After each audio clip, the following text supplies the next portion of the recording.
Hello friends, आपका स्वागत है मेरे चैनल पे। तो आज की ये वीडियो काफ़ी इम्पोर्टेंट होने वाली है।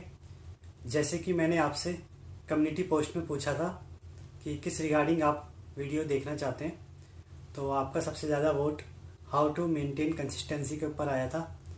तो आज मैं आपसे डिस्कस करूँगा कैसे हम प्रिपरेशन के दौरान कंसिस्टेंसी मेंटेन कर सकते हैं, और जो भी हमारी कंसिस्टेंसी अभी ख़राब हो गई है या हमारा जो डेली रूटीन ख़राब हो गया है, तो उसे हम कैसे ट्रैक में वापस ला सकते हैं। सबसे पहले ये है कि कंसिस्टेंसी ख़राब हो क्यों रही है। तो इसके दो रीज़न है। या तो आपका सिलेबस कंप्लीट हो चुका है और आप बार बार रिवाइज करते समय बोर हो रहे हैं, या आपको लग रहा है कि आपको आता है, अब मन नहीं कर रहा है दोबारा रिवाइज करने का। सेकंड रीज़न ये हो सकता है कि आप प्रिपरेशन कर रहे हैं और आपको लग रहा है कोर्स बहुत ज़्यादा है, आपसे कंप्लीट नहीं हो पाएगा, या आपके मार्क्स कम आ रहे हैं टेस्ट सीरीज़ में, या असाइनमेंट आपसे नहीं हो रहे हैं, तो भी आपको लग रहा है आपसे नहीं हो पाएगा, इसीलिए आप कंसिस्टेंसी दिखा नहीं पा रहे हैं। क्योंकि होता ये है कि अगर जब चीज़ अच्छी चलती रहती हैं या मतलब हम अच्छा करते रहते हैं तो हमारा मन रहता है पढ़ाई में, और अगर चीज़ें थोड़ी ख़राब हो जाती हैं तो हमारा मन पढ़ाई से उठने लगता है। तो यही रीज़न है जिनके मैं कुछ सॉल्यूशन देना चाहूँगा। तो सबसे पहले तो मैं कुछ ऐसे पॉइंट्स के ऊपर बात करना चाहूँगा जो आपका एक पर्सपेक्टिव बदलेंगे सोचने का, कि क्या से हमें चीज़ों की प्रिपरेशन करनी चाहिए और क्या सोच के हमें प्रिपरेशन करनी चाहिए किसी भी एग्ज़ाम की। तो पहला तो ये है कि आप एग्ज़ाम को सिर्फ एग्ज़ाम न लें, एक ड्यूटी माने। अब ड्यूटी का मतलब क्या है? ड्यूटी का मतलब है जैसे आपके पेरेंट्स हैं, कुछ काम करते हैं, आपके फादर हैं, काम करते हैं, रोज़ कहीं ऑफिस जाते होंगे या उनका कोई बिजनेस होगा तो 8 to 10 आवर्स या उससे ज़्यादा भी काम करते होंगे। आप अपने मदर को देखते होंगे, वो भी घर में अगर काम करती हैं या बाहर ऑफिस जाती हैं तो वो भी 8 to 10 आवर्स मिनिमम काम करती होंगी। तो आप ये समझिए कि आपको भी पास भी एक काम है, वो है पढ़ने का। तो अगर आप भी इसको काम की तरह लेंगे और 8 to 10 आवर्स आप रोज़ देंगे तो आप भी अपने हिस्से का काम कर देंगे। मैं आपको ये ड्यूटी लेने के लिए क्यों कह रहा हूँ, क्योंकि आप ये सोचें कि जैसे आप अपना टाइम बर्बाद कर रहे हैं, अगर आपके पेरेंट्स भी ड्यूटी के टाइम पे अपना टाइम बर्बाद करें तो क्या आपका जो फाइनेंशियल कंडीशन है वो अच्छी रह पाएगी, या जो भी आपका घर अच्छे से चल रहा है वो सही चल पाएगा। तो जब वो अपने काम से काम चोरी नहीं करते हैं तो आप अपने काम से काम चोरी क्यों करते हो। मैं आपको अपना एक एग्जांपल दूं, तो मैं भी जब प्रिपरेशन कर रहा था तो मैं यही सोचता था कि ये मेरा एक काम है। उससे पहले जब मैं पढ़ाता था तब भी मैं 8 to 10 आवर्स रेगुलर पढ़ाता था। तो मैं यही सोचता था कि जब अगर मैं जॉब कर रहा होता तब भी मैं 10 घंटे टाइम देता ही था, तो अब मैं जॉब नहीं कर रहा तो कम से कम मेरे को 10 आवर्स पढ़ना चाहिए। तो मतलब मैं पहले जॉब कर रहा हूँ, चाहे मैं जॉब नहीं कर रहा हूँ, पर जो मेरा काम है मुझे करना चाहिए और इसमें कामचोरी बिल्कुल भी दिखानी नहीं चाहिए।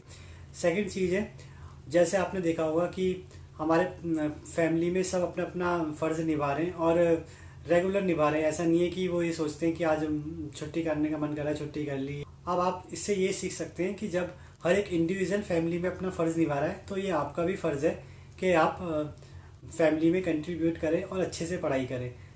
अब इसमें सबसे बड़ी अच्छी बात ये है कि जब आप इसके लिए कंट्रीब्यूट करेंगे ना, तो एक तो आपकी इम्पोर्टेंस फैमिली में भी बढ़ेगी और अपने नज़रों में भी आपकी इज्जत बढ़ेगी, और लास्ट में जो इसका रिज़ल्ट है वो सबसे ज़्यादा आपको ही मिलेगा।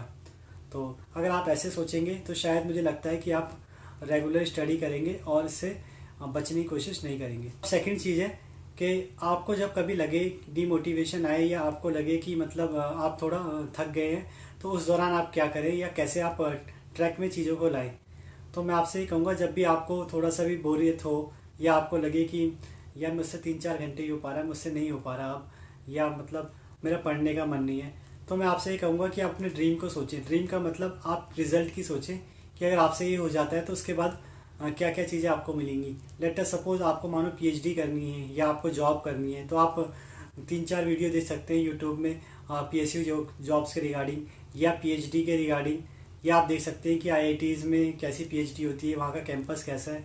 तो मुझे लगता है कि आपको एक मोटिवेशन मिलेगी वहाँ जाने की, तो आप दोबारा रिफ्रेश महसूस करेंगे और दोबारा बैक टू स्टडी में आ जाएंगे। अब थर्ड चीज़ है, आप एक और तरीके से स्टडी में वापस आ सकते हैं अगर आप थोड़ा सा कंपटीशन रियलाइज़ करेंगे। कैसे? अगर आप कुछ वीडियो देखें, या मैं आपको थोड़ा बता देता हूँ कि आप ये सोचें कि 60,000 बच्चे एग्ज़ाम भरने वाले हैं। एवरेजली 60,000 बच्चे एग्ज़ाम में बैठते हैं।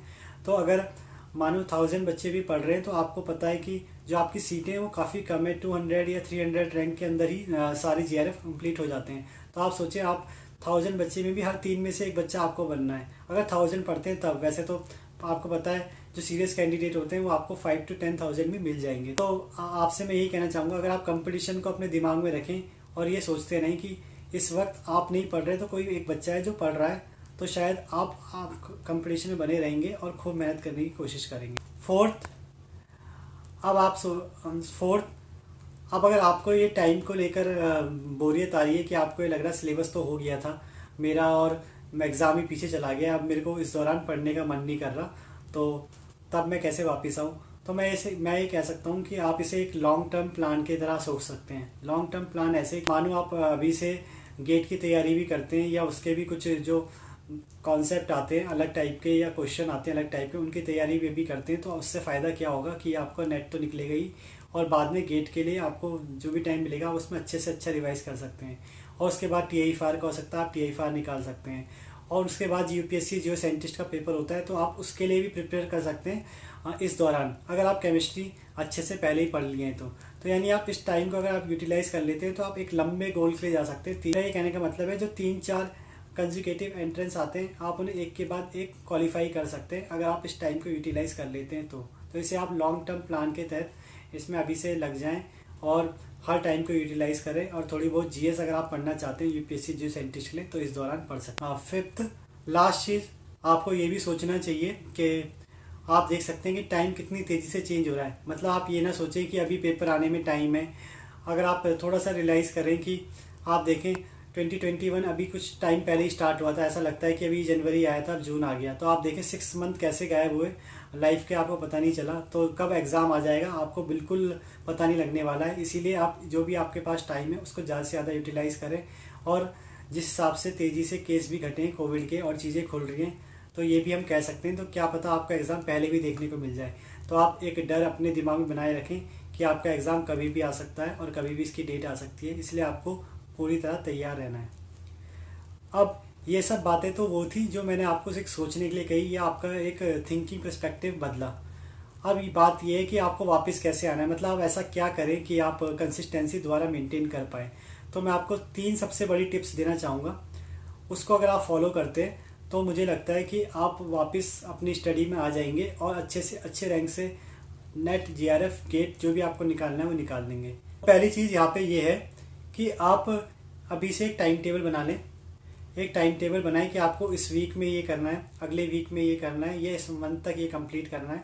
तो आप एक टाइम टेबल बना लें और उस टाइम टेबल को ही फॉलो करें। उससे क्या होगा कि आप पे ना एक डेली टास्क होगा या वीकली टास्क होगा, तो आप उसे जल्दी से जल्दी कंप्लीट करने की कोशिश करेंगे।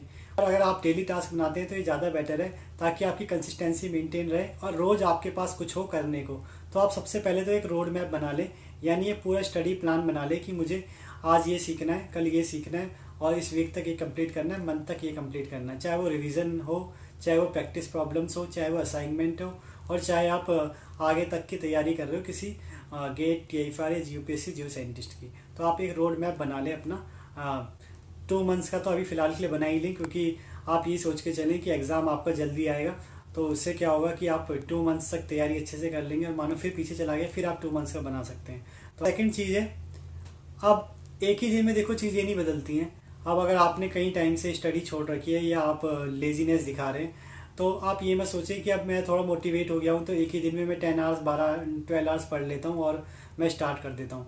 तो मैं इससे ये कहूँगा कि अगर आप ऐसा करेंगे तो आप एक दिन तो कर लेंगे, 2 दिन कर लेंगे, पर तीसरे दिन से आप फिर मिस कर जाएंगे और दोबारा लेजी हो जाएंगे। तो आप ऐसा करें, जो भी शुरुआत करें आप वो धीरे धीरे करें। धीरे धीरे का मतलब आप ऐसा टास्क बनाएं कि जैसे इस वीक आप 4 आवर्स ही पढ़ें या 6 आवर्स ही पढ़ें, फिर आप सोचें कि नेक्स्ट वीक से मैं 7 आवर्स पढ़ूंगा, मतलब 1 घंटा बढ़ा दूंगा, और फिर नेक्स्ट वीक फिर मैं 1 घंटा बढ़ाऊंगा, 8 आवर्स पढ़ूंगा। या आप ये मंथली भी कर सकते हैं अगर आपका सिलेबस कंप्लीट है तो इससे क्या होगा कि आप अगर धीरे धीरे बढ़ेंगे तो आपको पता भी नहीं चलेगा कि आपने अपना स्टडी टाइम बढ़ा लिया है और आपने अपनी कंसिस्टेंसी वापस लिया है, और आपको प्रेशर भी कम आएगा और आप वापस ट्रैक में आ जाएंगे। थर्ड चीज़ है, लास्ट, जो आपको सबसे ज़्यादा ध्यान रखने की ज़रूरत है वो ये कि जिन लोगों का सिलेबस कंप्लीट हो गया है वो प्लीज़ टास्क भी इस हिसाब से बनाएं कि वो सबसे पहले उन चैप्टरों को करें जो उनको हार्ड लगते हैं, क्योंकि ये जो टाइम है आपको सबसे ज़्यादा यूटिलाइज़ करना है उन चीज़ों के लिए जो आपको हार्ड लगती है या जो आपको लगता है कि आपको आगे एग्ज़ाम में प्रॉब्लम दे सकता है।